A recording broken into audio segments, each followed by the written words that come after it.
Ever heard the saying, the road to hell is paved with good intentions?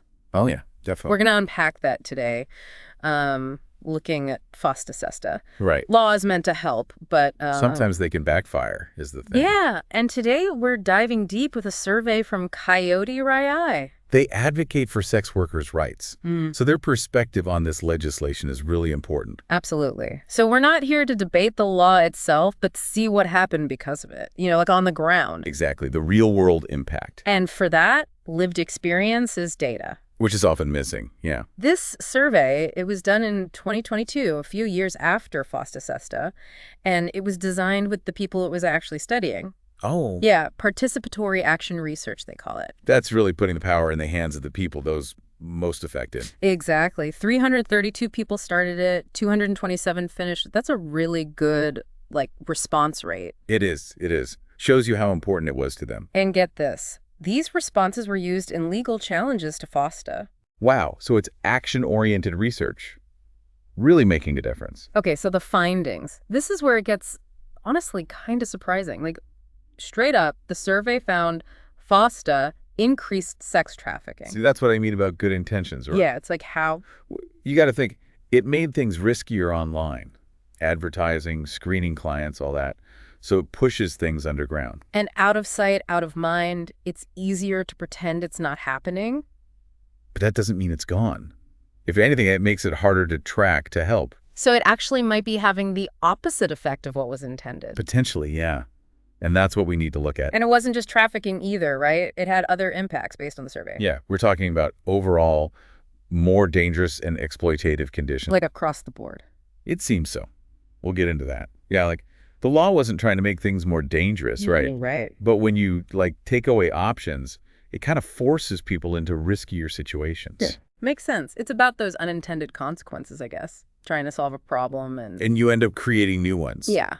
The survey actually, they dug into two specific ways FOSTA increased vulnerability. Oh, okay. So, what did they find? Well, the first one is about working conditions. Yeah, made sense. Yeah. Less safe in general. Right. So before the law, online was a way to screen clients, Oh, interesting. negotiate terms, even share info about bad clients with each other.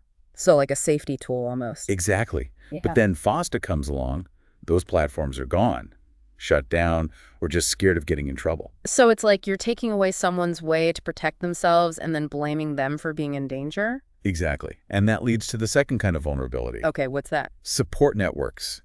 If you're terrified of getting arrested. You're not going to reach out for help, even if you really need it. Right. Imagine something awful happens to you, but you're doing sex work. Do you go to the cops? Knowing that you could be the one in trouble. Exactly. Who do you tell? Can you trust anyone?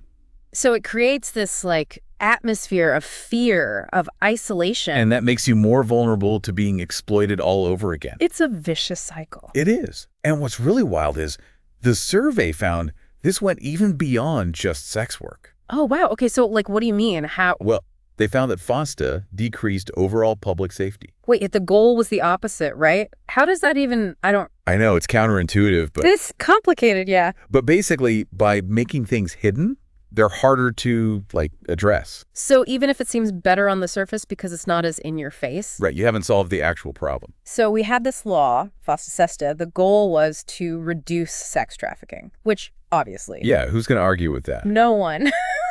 But then we get this survey from COYOTE RI, and we're hearing directly from sex workers themselves. And it's like, hold on, maybe this had the opposite effect. Yeah, more danger, less support, more fear. It really makes you think twice, about trying to solve complex social problems with, a quick fix. That's the thing. Good intentions, they only get you so far. Yeah.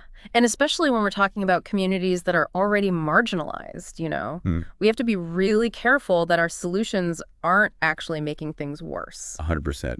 It all comes down to listening. Right? Hearing from the people who are actually affected by these policies. Absolutely. We can't just assume we know what's best. Got to have these conversations, even if they're difficult. Exactly. And be open to changing our minds based on, actual evidence. Not just what we want to be true. Well, this has been a lot to think about. It really has. So to everyone listening, keep asking those questions. Keep learning. It's on all of us to create a better world. But that starts with understanding the complexities of these issues. Couldn't have said it better myself.